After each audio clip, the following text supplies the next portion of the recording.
Mic हाइज़र ने जी बड़ा खुलकर कह दिया और इसके बाद मुझे नहीं लगता रिज़वान बाबर कभी भी आपको टी20 के अंदर नज़र आएँगे। उसने कह दिया जी इनकी तजर्बे या शोहरत की बुनियाद पर मैं किसी प्लेयर को सिलेक्ट नहीं करूँगा। ये सीधा जवाब था रिज़वान और बाबर को।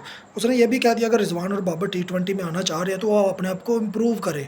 यानी कि सीधी बात है, वो उसका कहने का मतलब ये था अपने आप के स्ट्राइक रेट को बेटर करें। अपने स्ट्राइक रेट को अगर वो अच्छा नहीं कर सकते तो वो कभी भी पाकिस्तान टीम में टी20 में नहीं खेलेंगे। वो कहते हैं ओडीआई में वो ज़रूर खेल सकते हैं। उसमें उसने कमिटमेंट शो की है कि जी रिज़वान भी खेलेगा, उसमें बाबर भी खेलेगा, लेकिन टी20 में सिर्फ शोहरत या तजर्बे की बुनियाद पर मैं किसी प्लेयर को सिलेक्ट नहीं करूँगा।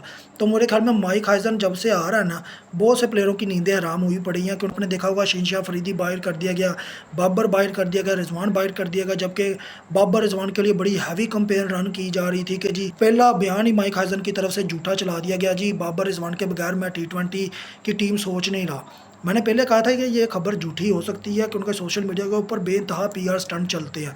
अब उसने जो खुलकर बात कह दी है, इसके बाद तो सवाल ही पैदा नहीं होता बाबर रिज़वान कभी टी20 में आ जाए। जहाँ तक शहनशाह अफरीदी की बात है, शहनशाह अफरीदी को भी बहुत स्ट्रगल करना पड़ेगा।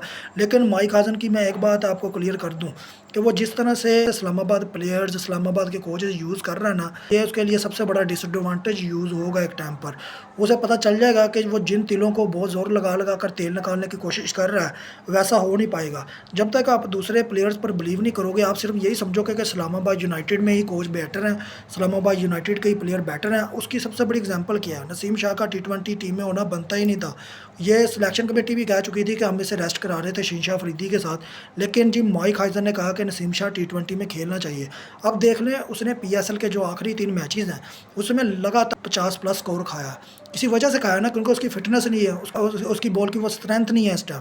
तो ये माइक हाइज़न को ये भी सोचना चाहिए कि ठीक है, आप बिल्कुल सही कह रहे हो कि स्ट्राइक रेट फलाँ बंदे का सही नहीं है, उसे खिलाना नहीं चाहिए। माइक हाइज़न को ये भी चाहिए कि बिल्कुल इस्लामाबाद यूनाइटेड की टीम बना के ना रख ले। यही गलती आकिब जुवैद ने की थी, उसने लाहौर कलंदर का सारा माल उठाकर पाकिस्तान टीम में खिलाने की कोशिश की, क्या रिज़ल्ट निकला?